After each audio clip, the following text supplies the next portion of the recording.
Hi, everyone. Thanks for joining today's Skill Me Up Expert Talk on connecting and managing Microsoft resources with Azure Security Center and Azure Sentinel.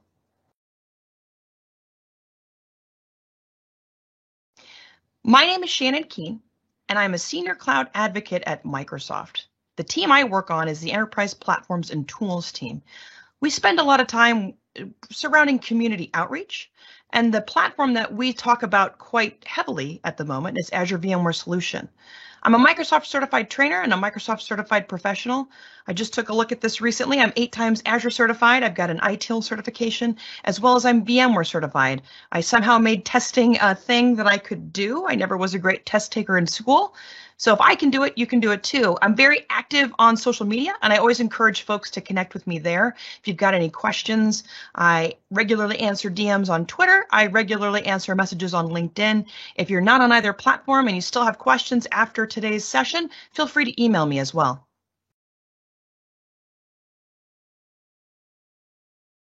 And I am Dwayne Natwick. I am the Cloud Training Architect Lead here at Opsagility. I am also an MCT, a regional lead for that program, as well as a Microsoft MVP on the Azure platform. I have multiple security. I have the CISP security certification, and then some a few Microsoft Azure and Microsoft 365 role-based certifications, as well as 4 of the 5 security-based certifications. And like Shannon, I am active on social media. You can contact me at my Opsagility email address or reach out to me on social media as well. I generally am pretty good about responding to any group posts or any direct messages as well. So what are we going to talk about today? So today we're going to kind of wrap things up. If you've been following along with our series of security talks that Shannon and I have been doing, this is the 8th and final in the series, and we're going to bring it all together here today in terms of talking about our hybrid strategy for security. We'll do a little bit of a refresher on some things that we talked about earlier on in the series around Azure Security Center and Azure Sentinel, just to kind of bring together all that understanding, and then talk about how hybrid management works. And then Shannon's going to walk through the Azure environment a little bit on how you could do some of that hybrid management within the environment, within Security Center and Azure Sentinel. So let's talk about the hybrid strategy. And so most organizations obviously are not strictly cloud native, unless you're a rather new company or a small organization that was able to take that step quickly.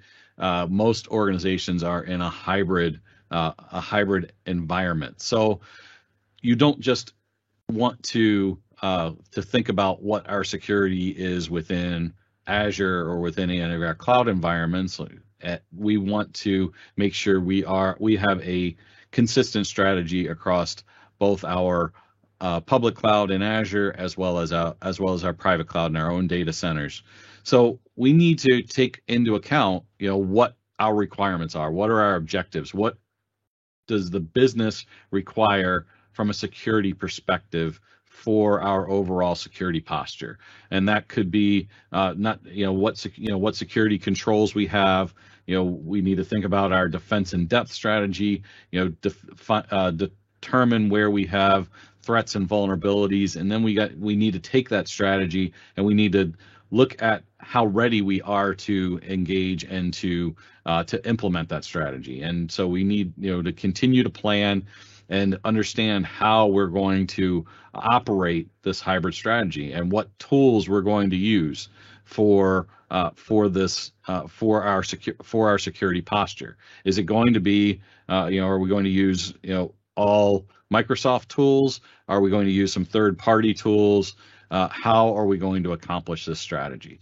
Then we need to deploy it, obviously, and deploying it and utilizing the tools that are in Azure Security Center in the Defender realm of services and solutions can we can how are we going to bring those together with other possible third party solutions and software to tie that all together into one hybrid security posture.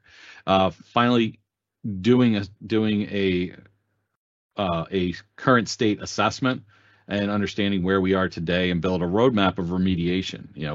Once we get our hybrid security controls in place, then we have to then assess those controls and assess the capability of those controls to comply with our levels of standards and regulatory compliance, as well as our business requirements.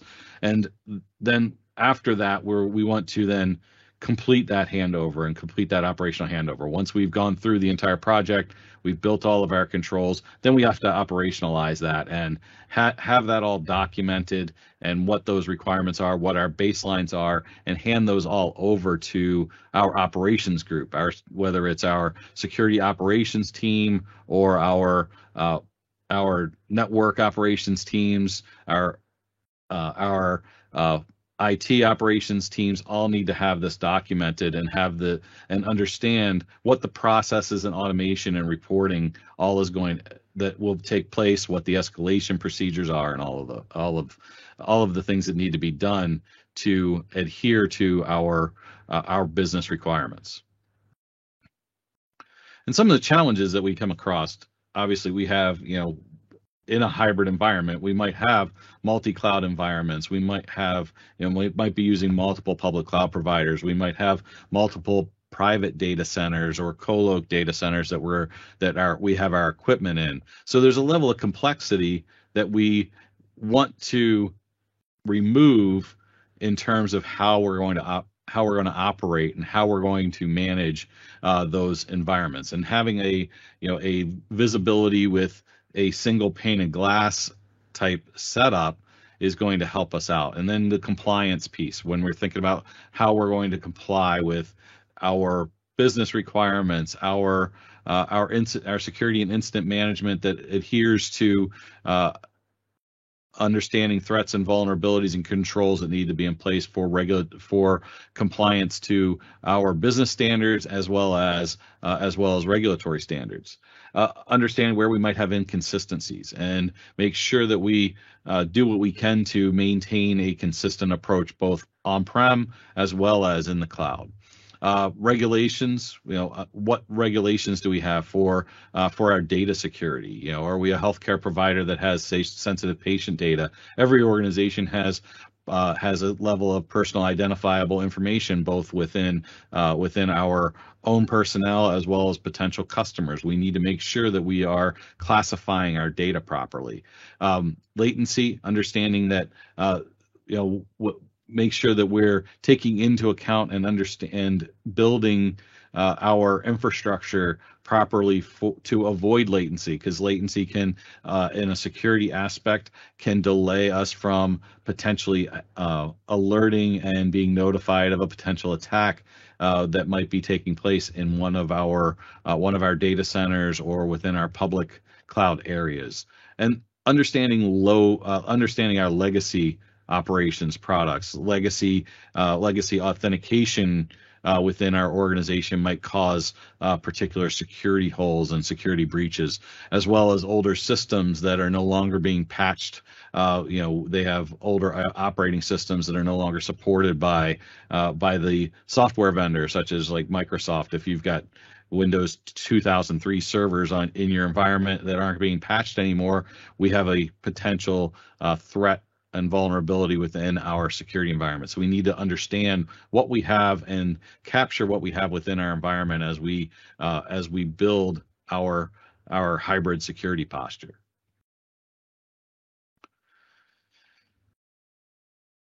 And the last piece here around hybrid environments is understanding how the environments are evolving. We have, thousands of apps that are out there. We have more and more SaaS-based applications that we're utilizing in our organization.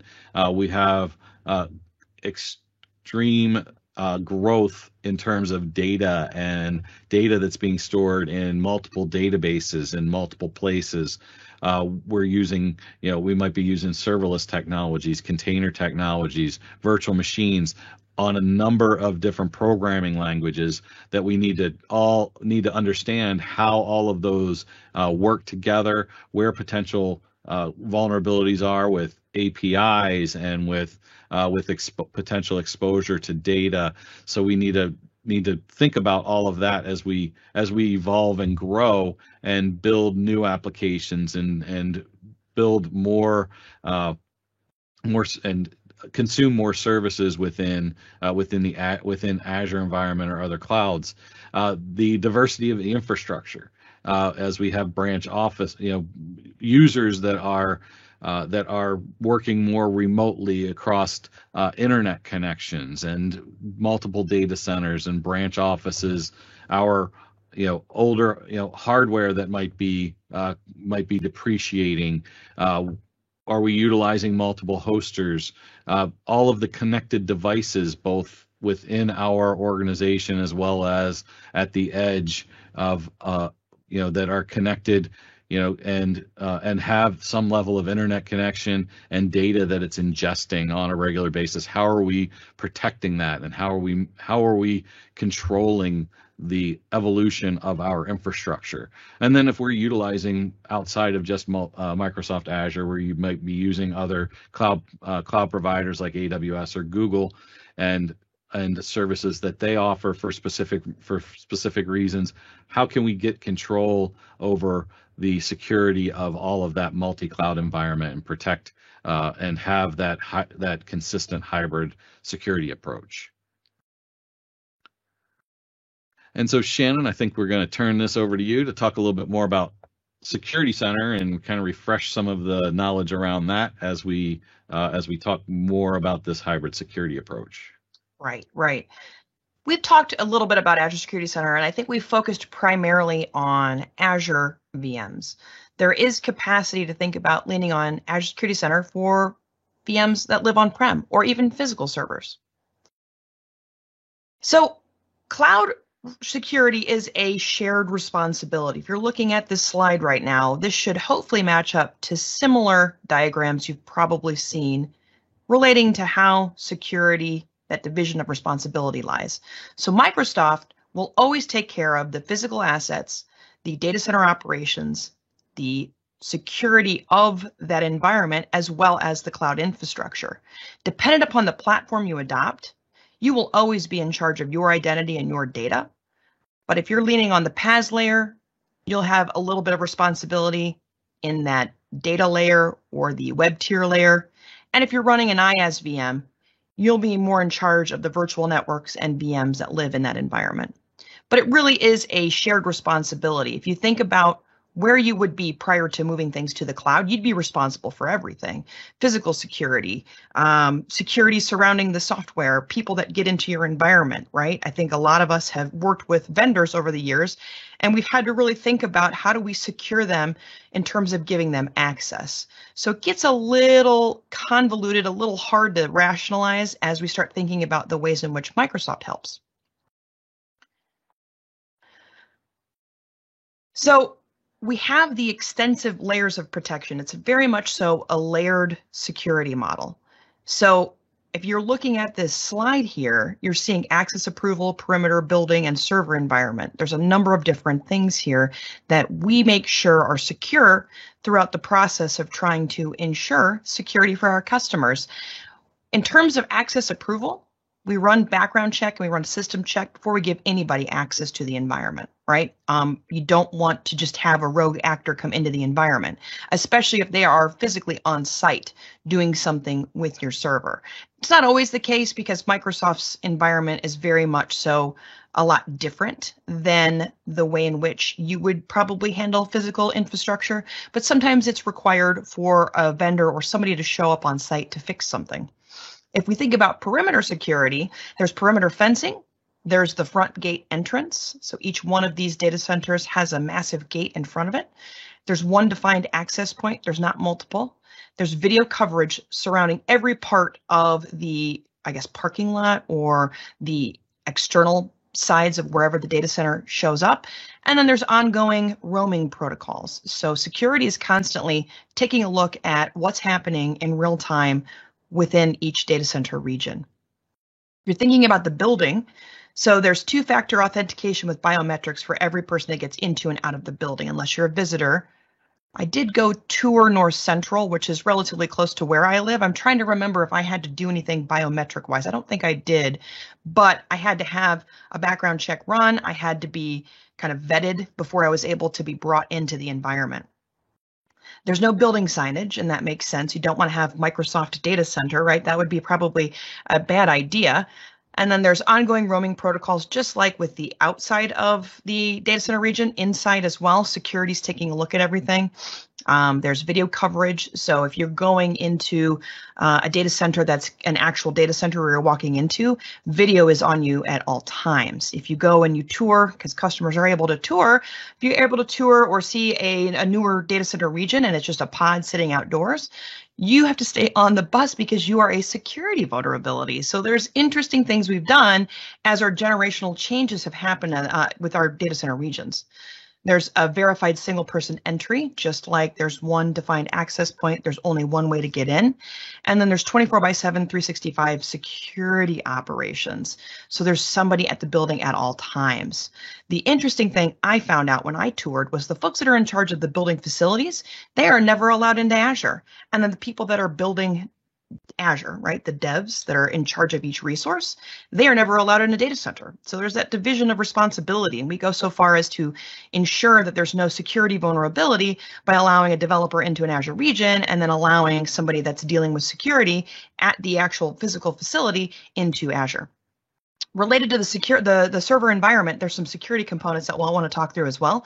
There's video coverage in terms of the front and the back of the rack. That's obviously talking about a data center where you're walking into. The pods, like I said, not as much coverage related to being able to put a camera there, so you're kept on the bus if you're visiting. Employee and contractor vetting, like I said, I was vetted. I'm not exactly sure if a background check was run or if I just was told you have to act within a certain way and you could be involved in the building for like or you can be allowed in the building for about 2 or 3 hours. Video coverage, there's metal detectors. It felt very much like I was going to get on a plane.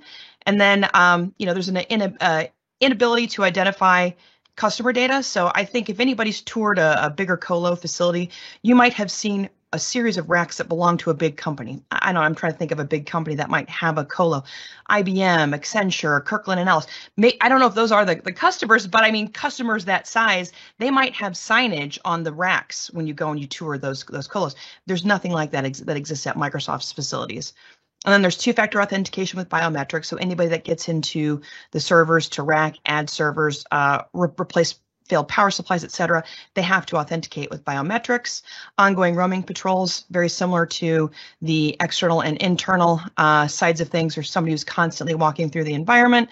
And then there's the secure destruction bins as well. So we still have to deal with hard drives failing, unfortunately. We've not figured out how to build hard drives that don't ever fail. If we do, I feel like we'll, make a ton of money, but we still have hard drives fail. And so we've got these secure bins, and I forget if they use degaussing or there's a technique involved with taking everything out and securely destructing the data that lives on the hardware. So, we think about it as a layered approach. I think a lot of times customers who own and run their own infrastructure, they may not have thought about every which way to secure their environment. So the idea here in this slide is to showcase the layers of protection that Microsoft provides. Which brings us to Azure Security Center. So Azure Security Center helps you protect, detect, and respond to threats with increased visibility and control over the security of all your resources, not just your Azure resources. So you can enable Azure Security Center for your environments on-prem. It does require Azure Defender and enabling that in terms of a plan, but you can think about all of your security events and your security posture living in Azure, and then you can have your benchmarks or your baselines show up inside of Azure, so you've got that single pane of glass. You got the policy-driven recommendations. Remember, Azure Security Center relies very heavily on Azure policy. This guides resource owners through the process of remediating security vulnerabilities. We've talked through that, right? It's very great. You're never without documentation on how to secure something within your environment. And a lot of times there are quick fixes that will auto install a log analytics agent, right? For example, or it'll add a Qualys agent on, for example. So security-related events from across all your deployments are automatically collected and analyzed using Microsoft's global threat intelligence. So we have our own AI that's analyzing this environment in real time, and that includes your hybrid environment. So if you change something, remember, it would take about 24 hours for your secure score to change. So just factor that in. If you make a change and it's more secure, it won't show up until about 24 hours later when everything refreshes in your environment. But it's a great way to think about extending what you're doing. You're leaning on cloud native. You're not having to stand up additional infrastructure. It's all kind of a PaaS resource inside of Azure. And this sort of highlights it as well. You've got even the ability to monitor multi-cloud, right? So when I say on-prem, you could think about also analyzing your AWS environment, GCP, if you've got it. A lot of customers nowadays are in that multi-cloud and hybrid sort of stance. You can have Azure Security Center monitor and manage and report on security in each one of those environments. Then there's the policies and compliance. So remember, it will also kind of benchmark you related to different compliance, different compliance standards. So there's ISO, there's a couple ISOs, there's a NIST standard, there is a CIS standard that you can benchmark yourself against. And then Azure Defender, when you enable it for your on-prem workloads, that gives you the better visibility into what's happening in your environment. So, you can think about installing it on VMs. You can think about it being used for cloud native. This is really great for Azure Storage. I think a lot of customers like it on Kubernetes. And then if you think about it, you just get that extra visibility into your environment where you would maybe not have it if your environment lived on-prem and maybe you didn't have the right security tooling in place. So a lot of customers are analyzing, does this make sense?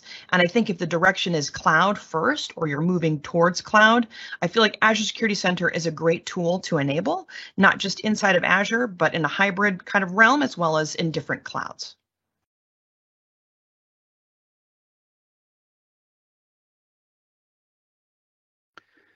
All right, so let's refresh a little bit around Azure Sentinel, and then we'll kind of bring that all together here. So Azure Sentinel, as we talked about a few weeks ago, our traditional security operations center has many different challenges, and when we talk about operating in a hybrid environment, we have that just expands the number of challenges, right? We have within these environments, the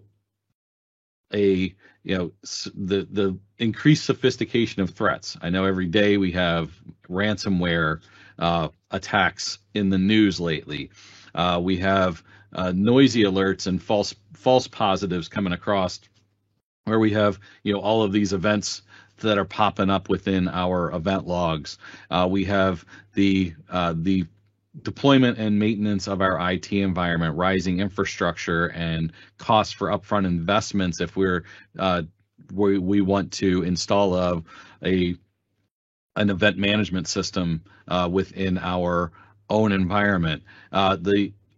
The security skills within our organization to build a security operations center might be in short supply, and we might need to cross-train different teams to be able to handle the security operations within our organization.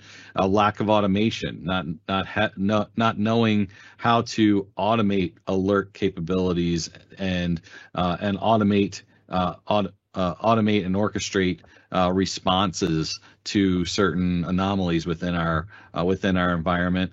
And all of these disconnected products within our own private data centers become a security challenge to a security operations center, because we don't have all of the know-how to connect these all into one aspect of the threat management and reviewing threats and understanding the relationship between these different third-party services.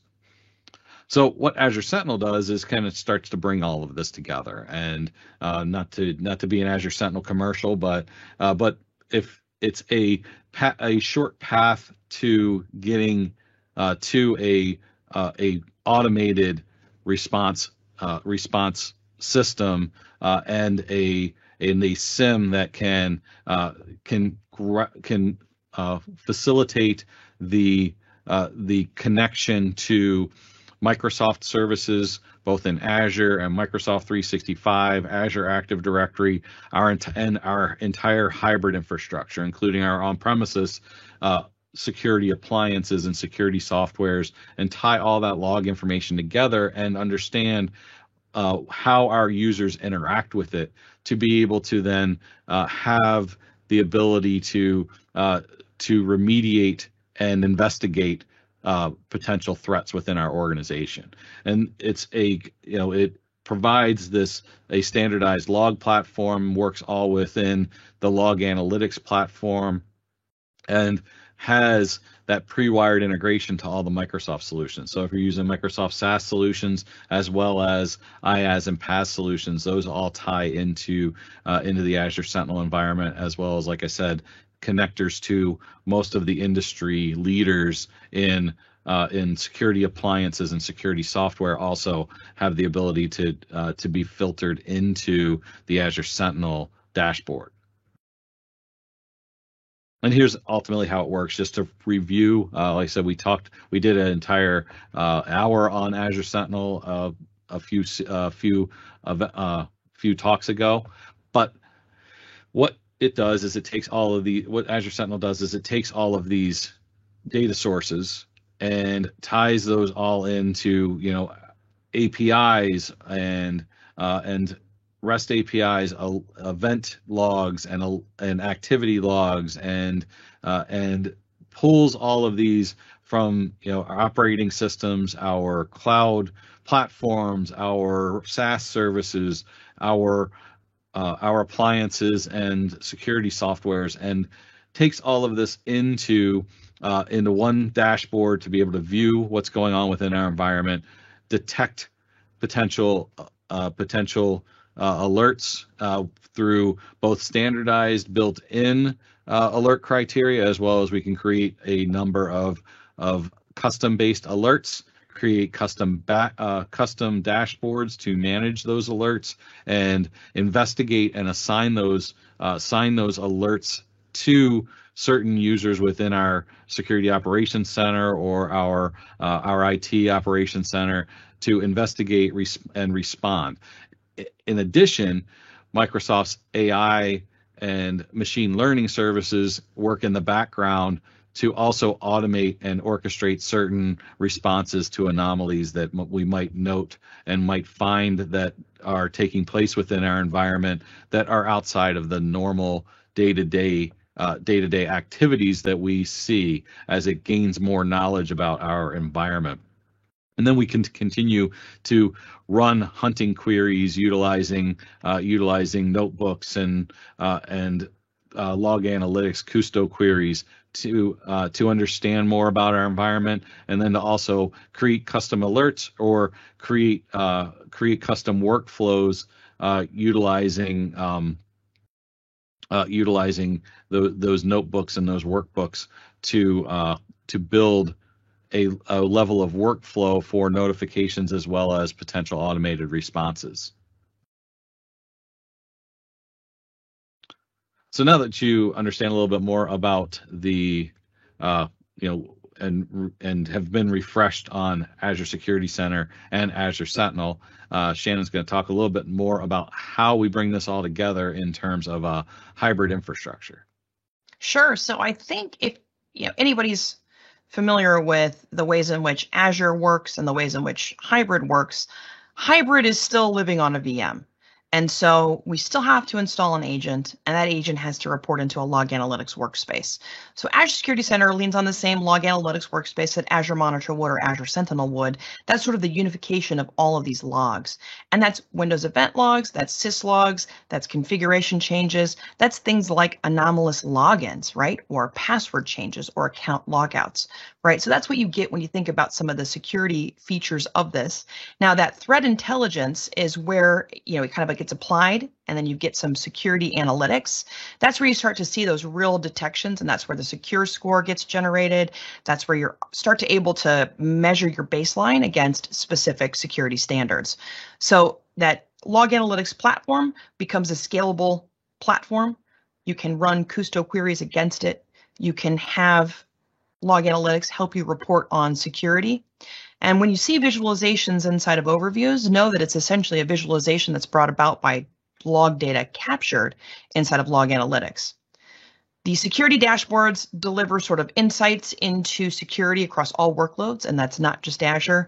I think we've talked about that before, but really I want to hit home the fact that you can link up your hybrid environments. You could also link up your multi-cloud environments. You don't have to go to 5 different spots to get an idea on how your security posture looks like. You could think about leaning on Azure Security Center. There are then actionable security recommendations that get generated as a result of security misconfigurations or vulnerabilities that are detected in the environment, ways to course correct. And I think we've talked about that. The same recommendations show up with hybrid workloads. You get the curated and prioritized security alerts, and then you've got the investigation tools and log search. And that's, you can hit REST APIs directly if you wanted to. That's what's crazy, right? You can get information about your VMs living on-prem through the Azure Resource Manager APIs in Azure. It seems very bizarre, but you can do it that way, right? And then there are automations and notifications you can think about extending into your security environment. So, you can think about Arc enabling those VMs as well. So if you use Azure Arc, and we've talked about it, that VM becomes kind of like a VM inside of Azure where you can start pushing policies against it. And those policies are very much so part of Azure Security Center. So it's interesting, like all of these things are sort of related. They're not identical, but they're definitely siblings or cousins, and they all sort of work together to help you related to your security posture overall. And then to take it one step further here, Azure Sentinel becomes that SIEM or that SOAR solution where you're able to use Azure Sentinel and dig into more info if you're trying to do some hunting, right? It uses a log analytics workspace as its backend, just like Azure Security Center, just like Azure Monitor. And it's got the same technology as Azure Data Explorer. So that's where Kusto started gaining traction, and then we've extended it into logging and monitoring and security alerting. So the backends are ultra scalable, and that helps related to the information that you're able to gather from the environments. And then, you get the same dashboards. You get rapid insights. You get ideas on how security is looking across your whole entire environment. It's not just Azure, it's on-prem, other clouds. You get the actionable security recommendations just like you would inside of Azure Security Center. And it's weird because they're even more closely related. They're more like fraternal twins, so to speak, versus identical. They're very much so related, and they're great tooling to sort of link together, but they're not identical, right? Like Azure Sentinel would never replace Azure Security Center, and Azure Security Center would never replace Azure Sentinel. Azure Sentinel provides more of a way to get into your environment and do the real-time figuring out what's going on. You're trying to mitigate a problem as it's occurring. You're trying to shut things down, whereas Security Center kind of refreshes after the fact and kind of measures what you have security-wise related to security baselines. It also has alerting, but I feel like Sentinel's the one that you would probably lean on if you're trying to mitigate something in real time. You still have the same ways of performing log searches. You can think about dashboards, creating dashboards from Sentinel. You can think about leaning on some of the curated hunting queries. I'll showcase some of that today. There's an interesting alert that wound up getting generated, and I'll showcase where it shows up in my environment and why. And it's interesting that Sentinel caught it, that nothing else caught it. My environment on-prem didn't catch it, right? So that's kind of cool. And then you can, lean on notebooks, right? So notebooks, they're Python-based notebooks. So if you're not super savvy in Python, there's a great community that helps you sort of make sense of how to use those notebooks, but they start to help you out with some of the automation and some of the response. The analytics and the playbooks are part of Sentinel as well, so that those analytics start to help you build out the playbook so you can start thinking about automated responses. And then this can also be a spot where you integrate something like ServiceNow. You could have tickets get generated that your SOC goes and actually remediates on. And that's a cool reality. You don't have to think about these multiple disparate systems operating sort of separately. They could be very much so joined together, and you could send some of those alerts through an actual tracking system. So the hybrid architecture, while I showcased the bigger architecture, it's taking into consideration Azure resources and on-prem resources and other clouds. This is more of a simplified view. So you've got your VMs with Azure Security Center agents installed. They're reporting to a log analytics workspace, reporting to Azure Security Center. You could also think about putting a proxy in front. There is something called the log analytics gateway. That could, let's just say your environment, you don't like to have direct internet connection in your on-prem world, and every customer does it very differently. You could think about deploying a proxy in front, and then all of your communication pattern is directed through that proxy. The proxy is what actually communicates with Azure. So you could potentially deploy that in the mix if you wanted to even go one step farther related to security. But then remember, once everything's in Azure and you've got those logs aggregated in Log Analytics, you start to get info in Azure Security Center, Azure Sentinel, and that helps you create those dashboards. I know a lot of CISOs that I've worked with really like the dashboarding capabilities. And I forget if it's just straight Power BI or if it's just some, I don't know the exact tooling that gets done, but it looks very similar to Power BI. And then you can save those dashboards. You can have that show up on a machine that lives in your SOC. I know that I've worked with customers who like to have that visually display when somebody's walking through the SOC and actually looking at the way in which that companies will staff appropriately, right? So it's kind of a nice way to have those dashboards up. So the assessment approach for every environment would be to take a look at the Azure Security Center Secure Score. So that starts to become the baseline, and that helps you prioritize. So once you get the baseline, you're able to take into consideration the actions you need to prioritize. Your most secure or your most insecure vulnerabilities will show up first. Then you can remediate those and focus on kind of the quote unquote low hanging fruit, the things that aren't as important, but you should probably sort of button up, maybe make sure it's a little bit more secure. This then helps you build that current state remediation roadmap. So this will help you in terms of organizing those security actions and sort of building out what your SOC will be in charge of to remediate, because you don't always have to think about it as after the fact. You could be proactive, and that's what Azure Security Center really helps you with. It helps you be more proactive. Azure Sentinel helps you be reactive. So again, I made the joke, they're like fraternal twins. They're not identical. And so it's one of those things where they very much so work together. And then that helps you design and deploy the recommended security actions in the roadmap. So, it's one of those things where, you get kind of an idea on the way to build out everything within your environment. So I want to talk about the Azure Security Center and Azure Sentinel. So this really helps you, both tools help you understand the security state across your on-premises and cloud workloads. So you can apply those security policies across hybrid workloads to ensure compliance with security standards is met within your organization. I think a lot of folks are starting to pay attention to both of these tools because they may not have the most robust tooling on-prem, and they may be thinking about moving into the cloud, and maybe it's expensive to bring their third-party tooling on-prem and placing it in the cloud. So this starts to become an interesting conversation just because of the fact that you're able to understand the security state across your entire environment. You're able to identify vulnerabilities. You can continuously monitor the security of servers and networks, Azure services, right? So if you start building out more Azure native inside of Azure, you can continue to bolt on what you're already doing. But I like the fact that you could also monitor the security of your on-premises environments as well. They both help you limit exposure to threats. So they enable adaptive threat protections to reduce exposure to attacks. And then you can detect and respond to attacks. So you can lean on the built-in behavior analytics and machine learning to identify attacks and like zero-day exploits. So that is helpful. I feel like rather than waiting for an announcement from a vendor or waiting for an update, sometimes this information will surface a little faster. So it becomes a really compelling tool for customers who are trying to figure out, how can I make security more of a thing in my world? And then, so licensing requirements, right? So it's free. There's a free and standard tier.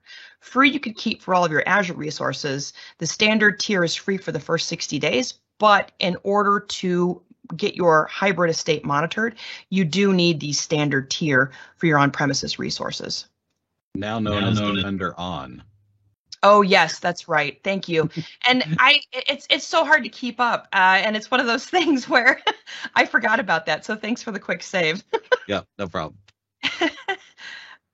So if you think about monitoring hybrid security, agents are deployed on your hybrid operating system workloads. So you'll get your Windows Security Events connector. You'll get, the connector for Microsoft Defender for endpoint that can stream across into the Azure Sentinel, the endpoint for Azure Sentinel. There's connectors for Linux operating systems as well.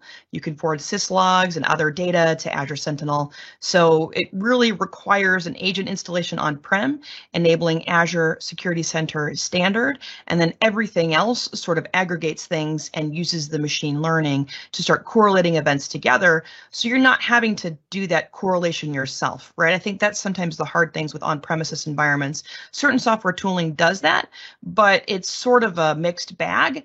And Azure Security Center starts to help you as you start to transform and place more resources in Azure versus on-prem, for example. So yeah, I think that's pretty much the end of everything we were going to talk through. So let's do this. Dwayne, I will take over. I will share what I've got in my environment. So let's go into Security Center. Actually, let me do this. I was moving around yesterday. Is that big enough, Dwayne, do you think? Yeah, that's probably all right. Okay. Maybe what do you get? Go a little bit bigger, maybe? I don't know. There we go. How's that? Yes. So let's go into Azure Security Center. We've talked this through, right? The secure score is what really drives this area. And then, these are the getting started where you can see your security alerts, your workbooks, go into the community, etc. So I want to go into the secure score itself. I want to go into this subscription. So Azure Security Benchmark is now the default policy for the Azure Security Center. That's based on the CIS benchmark. And the hard part here is once you make this bigger, it's always hard to see exactly what you're looking for. So the thing I wanted to showcase, now obviously I'm doing okay. I'm not doing the best in this subscription. I could probably stand to increase my secure score. So I've obviously got certain things that are accounted for, but enable endpoint protection's a little light, right? I only have 3 out of the 5. So it looks like there's 14 out of 21 Azure Arc machines that don't have it enabled. And these are my VMs that live in my on-prem world, in my home lab. So what's cool is you can select all. You could just select one and click on Fix, tie it to the workspace. You could fix one resource. So this will eventually show up as a healthy resource. Right? And you've got your healthy resources here. And these are all my Arc enabled VMs from when we dealt with the Azure Arc session. Now, the remediation steps here outline everything. So you can, it just says the same thing I just walked through, right? You select the unhealthy resources, select Fix to launch, quick fix. You could do the manual remediations. You could go into the extensions and add it. Now, these are Arc-enabled VMs. If you don't have that enabled in your environment, you could also go into your on-premises servers and install the Log Analytics agent. That's essentially what's reporting into Azure Security Center, which is kind of cool. So regulatory compliance, let's see. Just trying to see if these, I feel like these are more so analyzing my VMs in Azure and what I have going on there. I was trying to figure out if I could get some info on that front. These look to be like, if I've got any VM issues, let's see. Yeah, I think this environment is really tying itself to, we could try a different, so this will be legacy. Let's see. Yeah, I think these are, tying a little bit more so closer to all of my VMs in Azure. But note that these types of remediations, once you get your VMs on-prem registered with Azure, either with Arc enabling or installing the Log Analytics agent, info will show up here on how to remediate those VMs, which is kind of cool. And then you could always just enable Azure Defender. I think these will showcase, actually, no, you don't do it here. This is where you go in to take a look at the VMs that aren't protected with the vulnerability solution.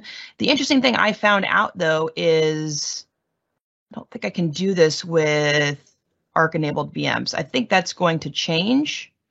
But so this is even easier for you if your environment doesn't have Azure Arc enabled. If you just have a regular VM on-prem, you could proceed and deploy the Azure Security Center Integrated Vulnerability Scanner by Qualys, and it's included free with Azure Defender for servers. So it won't work for me, but that's not the end of the world, I don't think. But that sort of shows you a little bit of how Azure Security Center works with the on-prem resources, right? And then obviously digging into logs, thinking about security policy, you can start applying some of this to your on-prem environment. This is where you could think through some of your workflow automation in terms of alerts. And this is, I think, where, yeah, this is where you talk about the coverage, right? So this is where you would just enable Azure Defender. And looks like I'm only partially covered. I'm gonna have to figure out, I thought I was fully covered at one point. I guess I must not be. But yeah, that's sort of a quick view of onboarding your hybrid environment into Azure Security Center. And then the cool thing in Azure Sentinel, so let's go into here, because I've tied this to this Log Analytics workspace. Now I won't see a lot of events. I'll see, well, I take that back. I won't see critical events. I will just see events in general, right? So perf events, security events, insight metrics, others.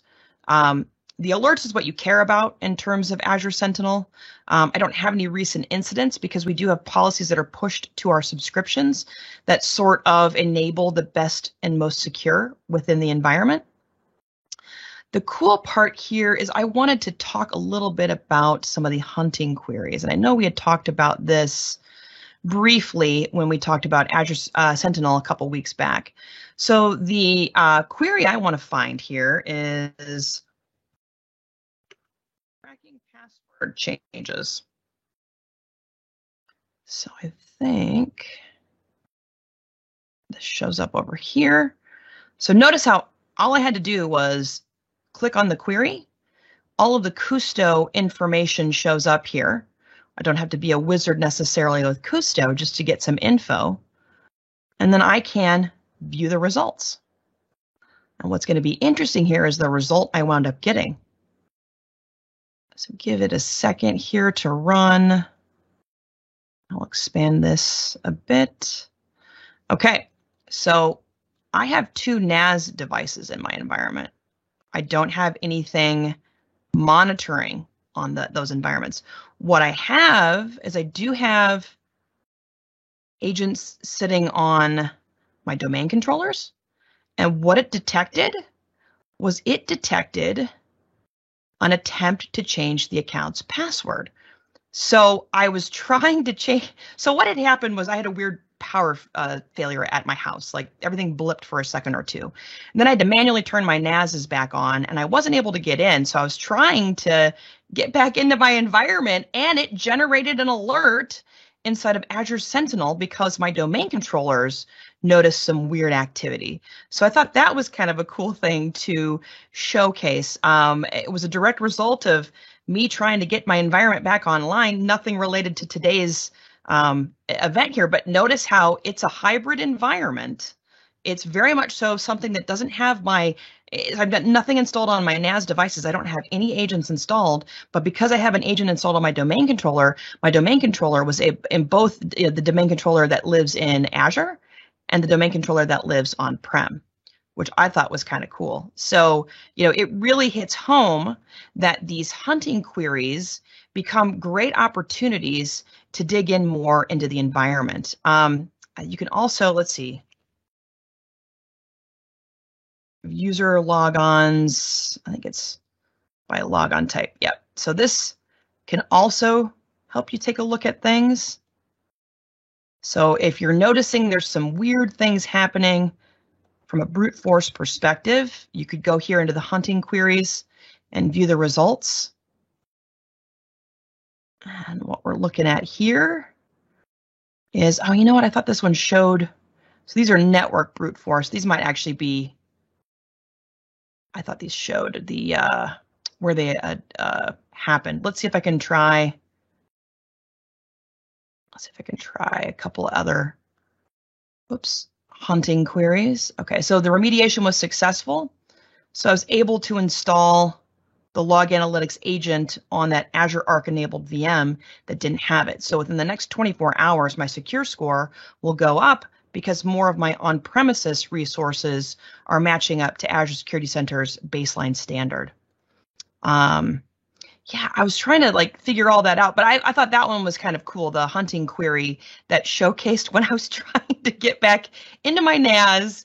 I thought I had to reformat my drives and transfer data over again. I was able to get it back online, but it's funny that it generated an alert inside, or at least a log inside of Azure Sentinel. So if I was to try and figure out what's going on in my environment, so long as you've got the log analytics agent on your domain controllers, and yes, it sounds kind of scary, but know that it's not as scary as you might think it is, that provides you some easier to understand visibility on user accounts. Let's see, I'll move this back a bit here because it's hard to kind of see some of these for me. Let's take a look at user, see what shows up for user. So you can take a look at, failed logon attempt. Now, some of this is going to show up related to the audit logs, but some of this is really what's happening in so hosts with new logons. You could try that one. And again, it's pre-populating all the Kusto query language. You can click on view results and we'll see if anything. Oh, yep. So another hit on my NAS device when I was trying to bring it back online. So, it's interesting, some of these hunting queries and the fact that you're not starting from scratch, the fact that a lot of these are plugged in.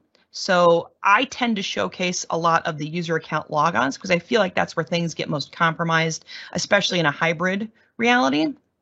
In the cloud, you can actually force a user account to use MFA before they can even get into Azure, but on-prem, not necessarily the case. So this becomes really interesting to see the types of hunting queries that might make sense. And again, just filter on user. You'll start to see some of these interesting things that, rare processes run by service accounts. That's not a service account in Azure, that's a service account on a VM. So let's hit view results. Let's see if we get anything here. Oh, nothing. Yeah, my environment is pretty boring, but I did find it funny that it captured a couple of log events with me trying to get back on to my NAS device. But yeah, so I think, hopefully that showcases that Sentinel really can become important, especially if you are trying to troubleshoot something. You're seeing that it's being generated on premises. You're trying to figure out what's going on. These threat hunting example queries start to help you out in terms of figuring out exactly what's going on within the environment. So that's kind of it. I wanted to showcase Azure Security Center.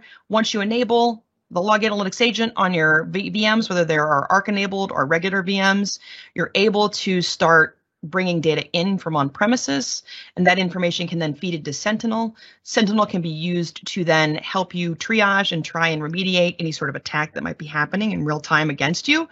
So these become extra tools in the operations tool belt, so to speak.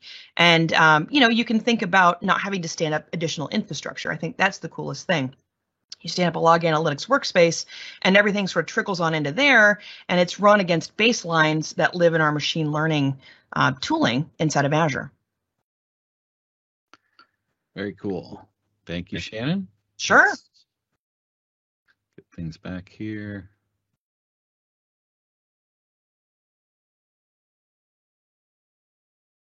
All right. You want to run through the summary, Shannon? Yeah, sure. So we talked a little bit today about a hybrid strategy and the fact that hybrids, I think, pretty much here to stay. I know everybody wants cloud native, cloud first, cloud everything, but I feel like hybrid's going to be around for a bit. So you do need a hybrid strategy and you need a way to think about security across both environments. Then we talked about Azure Security Center. We kind of refreshed that topic. We refreshed Azure Sentinel. And then we talked about how hybrid management works, right? Talking about the fact that you have to enable Azure Defender for servers in order to get information from on-premises to trickle into Azure Security Center, which then trickles on into Sentinel. And then you start to be able to see how everything sort of feeds into all of these tools. And then I showcased a demo of my own environment where I didn't realize that me trying to log into my NAS on-prem was going to sort of kick up some of these events, and it was captured by Sentinel. So, I think it's really powerful, the idea that you could start to look at your server environment on-prem in a much different way. And I feel like Sentinel helps you be more reactive, but Azure Security Center helps you be more proactive. So those two things start to help out what you're doing on premises so that in the event maybe you do migrate those VMs at some point into Azure, you've got those security baselines taken care of. And I mean, even if they just stay on-prem for the duration of the lifehood of that workload, you still got security baselines that start to help you out in terms of mitigating attacks, because anymore we're supposed to be assuming breach first and foremost. And that's kind of a scary proposition. But Azure Security Center helps you sort of mitigate that ahead of time. And then Sentinel helps you troubleshoot and triage and fix after the fact. So thanks for joining our Skill Me Up expert talk today. I'm Shannon Keene. And I'm Dwayne Natwick, and I want to thank you all again, yes, for attending and being a part of this 8-part security series that Shannon and I put on for you. If you have missed any of the previous episodes, you can find those on the Opsagility website as well as on the Skill Me Up YouTube channel. So thank you very much. Thanks, appreciate everyone. your time, and have a great day.